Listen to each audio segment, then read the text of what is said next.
Iya, ya banyak banget yang kayak gitu. Ya. Oke, berarti Tapi begitu saja lah. Ada apa, itu apa? aja. Tapi aku terus terang, kita masih ada waktu. Aku respect sih dengan beberapa yang dilakukan oleh Guru Gembul ketika di Robito Alawiyah. Artinya kalau aku tidak memusingkan tentang masalah nasab karena aku ada beberapa kritik, tapi nanti aja kapan-kapan coba kita untuk sampein, terutama tentang masalah ilmiah itu Ayo sebenarnya. Sekarang aja. Oke. Kritikku sederhana sih sebenarnya, karena aku melihat Guru Gembul ketika membahas di sana dengan yang mereka pahami ilmiah itu berbeda sebenarnya. Iya, itu. Jadi Guru Gembul mungkin lebih membahas ilmiah itu adalah metode empiris, tapi mereka memahami ilmiah itu kitab. Iya, itu. Tapi aku sebagai orang yang apa ya, bener-bener antum tahu aku kan ya, aku semuanya harus empiris kalau menjelaskan sesuatu.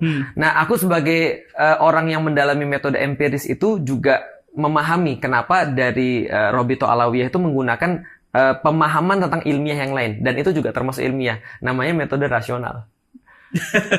Gitu. Iya. Ya sih, itu aja sih. Mau dibahas sekarang nggak sih? Boleh, nggak apa-apa, masih ada waktu kok. Nggak, kalau misalkan soal nasab itu, soal metodologi yang mereka gunakan itu, saya harus bilang memang metodologi ilmiah versi mereka yang digunakan itu tidak sesuai dengan empiris. Metode ilmiah yang saya pahami. Iya. Karena metode ilmiah yang saya pahami itu adalah selain rasional juga harus empiris. Betul. Jadi dia harus bisa diuji. Betul. Dan ujinya itu berkali-kali. Dan hasilnya itu selalu general, selalu sama. Gitu. Yeah. Nah, tapi yang saya berat itu adalah ketika pada era berikutnya muncul sebuah frame bahwa saya termasuk liberal. Yeah. Gak apa-apa saya disebut liberal, gak apa-apa. Tapi saya disebut liberal karena saya menyebut bahwa ketuhanan itu tidak bisa diilmiahkan. Oke. Saya kan bilang masalah tauhid saya nggak akan ilmiahkan, saya nggak akan pakai metodologi apapun untuk tauhid. Selesai di situ. Ya. Jadi ketika misalkan berbicara tentang takdir ilahi, ketika berbicara wujud ilahi, ketika berbicara pembuktian ilahi, saya berhenti di situ. Saya nggak akan apa. Saya hanya ngambil pada doktrin. Nah, di Quran di Sunnah nerima, saya terima aja. Seperti itu, selesai di situ. Dan saya pikir itu adalah pemahaman generasi salaf yang saya pahami. Kenapa tiba-tiba ketika saya mengatakan seperti itu, saya justru malah dihujat sebagai liberal? Ya, nah aku jelasin dikit ya. Jadi gini, tadi sebenarnya ada perbedaan tentang metode ilmiah tadi sebenarnya. Kalau kita bisa sepakati dulu, metode ilmiah yang disepakati sama Guru Gembul adalah seperti penelitian S1 misalnya kayak gitu kan ya. Anggaplah. Nah, kayak gitu kan, metode ilmiah kita punya apa namanya, yang pertama tuh pendahuluan. Terus setelah itu ada sistematikanya. Ya, sistematika, ada hipotesis. Penyajian. Setelah hipotesis ada apa namanya? Ada apa waktu itu ya? Metode penelitian. Metode penelitian, lalu kemudian ada percobaannya, data-data disajikan, kemudian pembahasan. Nah, itu kan metode ilmiah, sesuatu yang tadi lewat eksperimental dan diulang-ulang. Nah, dalam pandanganku yang aku pahami, metode ilmiah itu beda dengan metode rasional dalam menentukan logika kebenaran. Karena kalau metode rasional itu sebenarnya lebih dekat kepada deduksi. Sedangkan metode ilmiah, empiris, itu lebih dekat kepada induksi. Itu kan sebenarnya kan itu kan ya. Nah, sehingga contoh kayak gini, ketika dikatakan bahwa akidah itu tidak ilmiah, antum pasti diprotes. Karena akidah itu sangat ilmiah secara rasional. Enggak gitu. Jadi ini yang pertama ya. Yang tadi disebutkan itu sebenarnya bukan metodologi ilmiah, itu adalah sistematika penyajian dalam metodologi ilmiah. Itu yang pertama. Nah, metode ilmiah yang dimaksud itu beginilah. Kita menyebut sesuatu sebagai ilmu, kita menyebut sesuatu sebagai ilmiah kalau sudah mengikuti kaidah ilmu. Kita menyebut sesuatu itu menjadi ilmu karena ada sistem pengetahuan yang mampu diuji. Dan diulang, replikasi. Dan bisa diulang pengujian itu. Betul. Nah, karena dasarnya adalah sebuah pengetahuan, maka sesuatu yang disebut ilmiah, level paling dasarnya adalah pengetahuan. Betul. Begitu kan? Nah, sekarang kita mengetahui konsepsi tentang Tuhan, kita mengetahui. Tapi kita nggak mungkin mengetahui zat Tuhan. Sepakat. Karena kita nggak mungkin mengetahui zat Tuhan, bagaimana mungkin kita menjadikan Tuhan objek penelitian ilmiah? Benar. Jadi Tuhan dan Tauhid dalam konteks itu mustahil untuk diilmiahkan. Dicapai dengan metode ilmiah. Jadi saya akan menolak keras, saya sendiri secara pribadi, saya akan menolak keras upaya-upaya mendekati Tuhan menggunakan jalur-jalur ilmiah. Betul. Yang pertama, secara ilmiah. Secara agama, metodologi ilmiah itu selalu mewajibkan kita dari awal sampai akhir untuk ragu. dan tidak boleh mengklaim terhadap kebenaran. Betul. Lalu kalau misalkan kita menyebut bahwa tauhid itu harus kita ragukan selama-lamanya dari awal sampai akhir, itu gimana dasar agama kita? Nggak mungkin klop gitu.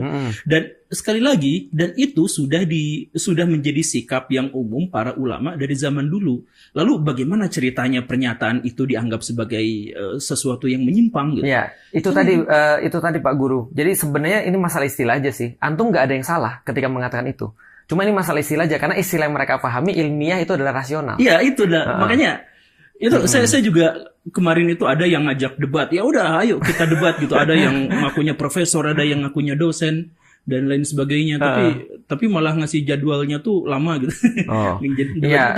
Jadi menurutku kalau lebih enak diganti istilah aja kali ya. Karena kan menurut Guru Gembul, misalnya contoh kayak gini, kalau aku tanya ya, misalnya contoh, bagi Guru Gembul Islam tuh agama yang rasional nggak sih? Agama yang rasional, iya. Nah, itu maksudnya. Jadi kalau mereka dia bilang begitu, mereka udah senang semua kok sebenarnya. Tapi ini kan, jadi tauhid itu hanya satu di antara sekian banyak dimensi agama kan? Benar. Nah, yang saya bicarakan itu bukan agama, yang saya bicarakan itu adalah tauhid. Iya, aku sepakat kalau dikatakan, karena gini, kalau andaikan kita harus membuktikan iman dengan metode ilmiah, itu nggak mungkin sampai. Nggak mungkin sampai. Aku juga bilang begitu. Artinya kalau kita berdebat dengan ateis, kita balikin ya contohnya. Kita nggak usah bahas orang beriman ya. Kita bahas orang ateis. Ateis kan memaksa untuk membuktikan Tuhan dengan metode ilmiah. Maka ketika mereka bilang, kalau ada Tuhan, buktiin. Dengan metode ilmiah. Kita bilang, oke, kalau tidak ada Tuhan, buktiin juga. Berarti kan kosong-kosong kan. Artinya Tuhan tidak bisa dicapai dengan metode ilmiah. Cuman kalau menyederhanakan itu, tapi bisa dicapai dengan metode rasional. Iya, oke, rasional. Ya, tapi sebenarnya rasional itu belum memenuhi kaidah ilmiah. Tapi saya juga ngomong, jadi keberadaan Tuhan itu sama mustahilnya dengan ketiadaannya secara ilmiah. Benar. Makanya tadi kan ketika ateis bilang bahwa saya buktiin Tuhan itu ada, kita bisa bilang buktiin Tuhan nggak ada.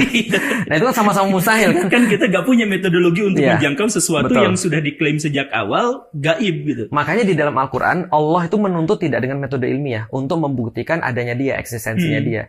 Di dalam Al-Quran itu dengan rasionalisme. Nah ini yang bagi orang-orang pesantren metode rasional ini termasuk ilmiah. Nah ini yang mungkin yang kemarin tuh aku lihat, wah ini kayaknya debatnya tidak di platform yang sama ini, kayaknya satunya MacBook, satunya OS apa gitu.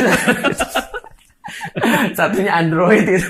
Iya, tapi nantilah tunggu saya insya Allah, karena saya juga bakal nyamperin itu orang yang inilah, ya yang katanya menggunakan pendekatan ilmiah itu bisa untuk merasionalisasikan Tuhan. Tapi ya sudahlah, itu cuma mencurhat aja sih. Nanti sama aku juga boleh sih. Apanya? Bagaimana metode ilmiah rasional tadi. Tapi ada satu lagi yang aku pengen untuk kalau boleh nitip kepada Guru Gembul. Contoh kayak gini ya. Aku paham sih. Antum benar-benar orang-orang yang tidak bisa diam ketika melihat sesuatu yang dalam tanda kutip bagi antum ini problematik. Terlepas itu benar atau terlepas itu salah. Tapi kita orang yang sama dalam hal itu. Karena orang-orang yang bergerak itu pasti karena kerisauan. Entah kerisauan itu benar atau kerisauan itu adalah sesuatu yang salah. Dan kita kan nggak bisa menjamin kerisauan kita pasti benar kan ya. Nah, tapi dalam titik kerisauan itu aku juga nitip bahwa antum juga harus risau sebenarnya dengan orang-orang yang dalam hal ini meragukan nasab-nasab para habaib ini. Karena bisa jadi alasannya bukan alasan antum loh. Karena alasan mereka itu bisa jadi bukan alasan antum. Nggak, saya udah bilang itu. Saya bilang di salah satu video saya bahwa saya tidak kubu-kubuan. Betul. Saya tidak ikut pada kubu Kiai Imad dan saya juga tidak ikut pada kubu para habaib itu. Saya sudah punya kriteria dasar bahwa saya menghormati seseorang, saya mencintai seseorang karena agama itu adalah berdasarkan pada iman dan ilmu. Fair. Udah titik di situ aja. Jadi kalau misalkan terkait dengan tendensi, mau itu tendensinya dari habaib, mau itu tendensinya dari kalangan yang menentangnya, saya nggak ikutan dalam hal itu. Dan jadi, itu mungkin harus diketahui banyak orang sih, supaya mereka nggak salah paham terhadap. Saya bikin video lebih dari 10 kali soal itu, tetap nggak. Misalkan terkait dengan Pak Jokowi gitu, pribadinya saya nggak ikut campur. Urusan rumah tangganya saya nggak ikut campur. Fufu Fafa nggak akan pernah saya bahas. Yakin? Karena itu masalah pribadinya dia gitu. Kalaupun kelakuannya. Ya, fokusnya itu adalah perilakunya, kebijakannya, tindakannya, kata-katanya. Dan itulah yang akan saya kritik gitu. Yeah. Jadi saya akan mengkritik habis-habisan Pak Jokowi ketika dia bikin dinasti. Tetapi saya akan mengapresiasi beliau ketika mencoba untuk mempersatukan orang-orang di Indonesia misalkan. Dengan atau bikin, tambang. Ya, misalkan ya, dengan tambang. Jadi NU dikasih tambang, misalkan. Biar jadi bumper. Ya, itu saya akan ini. Jadi ada juga yang saya kritik misalkan dari Pak Ade Armando dulu ketika Pak Ade Armando mengatakan bahwa saya itu adalah plural, saya itu adalah liberal, saya itu adalah orang yang ini dan karena itu representasinya adalah keberpihakan pada Pak Jokowi misalnya. Kalau saya adalah liberal, kalau saya adalah plural, saya tetap tidak akan menyimpan ideologi sesuatu itu kepada satu figur tertentu. Saya tetap aja akan lepas di situ. Betul. Ya itu mungkin yang banyak disalahpahamin orang ya. Iya. Karena orang-orang melihat guru gembul itu adalah berpihak gitu maksudnya. Itu mungkin yang mereka masih dapat selama ini. Dan sampai sekarang mereka itu cari-cari identitas. Oh, guru gembul ini satu ngomong, wah guru gembul ini udah tersatroni oleh Wahabi sehingga anti NU. Wah guru gembul. Jadi fokusnya enggak, itu paling nggak masuk akal deh kalau anti Wahabi. Banyak di kolom komentar itu. Karena saya dulu banyak juga bikin video. Saya misalkan menjelaskan. Bukannya terakhir kali antum ditahzir sama Wahabi gara-gara kasus sains? Iya. Iya. Terus? Itu. Nah, sama yang kelompok NU itu, karena saya itu menolak bermazhab. Oke. Saya menolak bermazhab. Masalah buat mereka. Kemudian saya juga mengatakan istilah ulama bersanad yang biasa dipakai sama orang NU itu baru muncul tahun 2000-an dan itu adalah reaksi terhadap kemunculan Wahabi dan menguatnya Wahabi di Indonesia. Karena Wahabi di Indonesia itu sedikit-sedikit ini sanad hadisnya mana, maka orang NU kemudian bikin tandingan sanad keilmuan. Nah, saya tentang itu. Nah, itu saya dituding Wahabi. Itu bahkan ada videonya dari orang NU itu. Guru gembul itu adalah Wahabi yang bertransformasi. Terus PKI. Sudah juga. Ya, sudah juga. Aku tahu berarti. Antum kan sudah dituduh Wahabi, padahal antum bermasalah sama Wahabi, ya kan? Enggak, saya enggak bermasalah sama Wahabi. Ya, orang Wahabi bermasalah sama. Yang kedua, antum dipermasalah sama NU, ya kan? Sama Muhammadiyah juga. Iya. Sama siapa lagi? PKI juga dipermasalahkan. Cuma satu yang tersisa. Ini metode deduktif namanya. Apa itu? HTI. Oh, enggak. Guru gembul HTI. HTI enggak. Oh iya, guru gembul HTI. Enggak pernah dipermasalahkan sama orang HTI kan? Oh, pernah. Saya kan bikin juga itu. Kapan? Saya pernah bikin video tentang khilafah. Terus di WhatsApp sama siapa?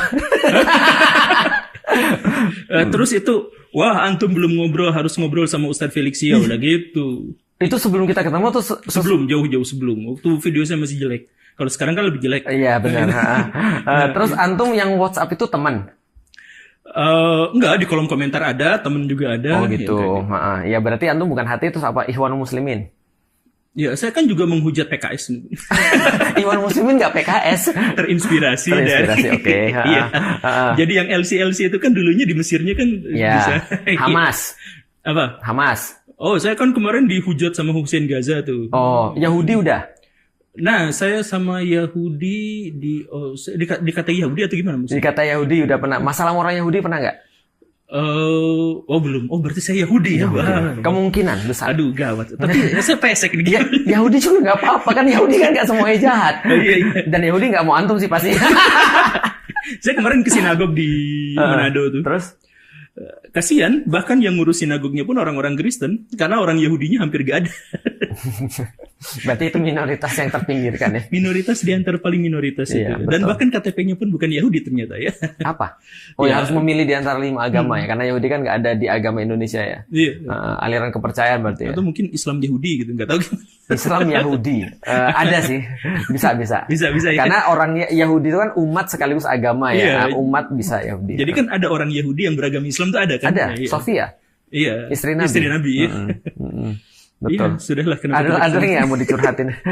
Ayo, apalagi? Gak ada, itu aja sih sebenarnya. Artinya aku melihat bahwasanya tadi ya, aku terus terang ada banyak orang yang ngomong sama aku. Ketika antum lagi bahas tentang masalah polemik nasab ya, kenapa sih mau ngobrol sama guru gembul? Aku bilang itu kan videonya sebelum dia bahas polemik nasab. Ya kan? Sesudahnya juga ngobrol. Aku bilang ya tadi balik lagi aku bilang, aku jangankan guru gembul, sama orang-orang yang benar-benar berbeda aja kayak Indah Ji aja aku ngobrol kok. Artinya menurutku ngobrol, kenapa ada masalah apa ngobrol gitu kan ya? Artinya Allah juga masih ngobrol dengan iblis. Walaupun setelah iblis bisa dikatain iblis. Enggak, maksudnya bukan aku Allah dan antum iblis gitu kan ya, bukan maksudnya, tapi mirip ya gitu. Enggak, maksudnya itu kan perbandingan yang ekstrim kayak gitu aja kita masih mau gitu maksudnya, apalagi orang-orang yang cuma menurutku sih guru gembul disalahpahami aja sih. Artinya sebagaimana setiap orang kayak aku juga bisa disalahpahami orang kan, cuma kita beda kubu aja. Iya, gitu. haternya juga banyak ya. Followerku kan 5 juta ya. 4 jutanya itu kayak iya gitu. Tapi ya bismillah lah insya Allah. Artinya dengan ngobrol ini justru terjadi yang namanya interaksi kan. Nah dengan interaksi itulah kalau memang kita yakin atau kita mau nguji ide kita benar atau enggak, ya gimana kita bisa nguji kalau kita nggak mau ngobrol gitu. Iya sudah. Oke, itu saja Barai, atau ada lagi mau damai? Sip, itu aja. Saya pamit. Ini saya pamit karena Ustadz Felixio katanya timnya yang mau ngeditin video ini. Jadi videonya seharusnya tidak usah panjang-panjang biar mereka tidak kerepotan. Nggak, tenang aja, santai. Tapi nggak tahu juga sih. Saya sebenarnya pengen yang ngedit sendiri, tapi karena terima kasih karena sudah menyimak. Saya Guru Gembul dan ini Ustadz Felixio dan tim di sini yang ada di belakang layar 5 orang pamit. Assalamualaikum warahmatullahi wabarakatuh. Waalaikumsalam warahmatullahi wabarakatuh.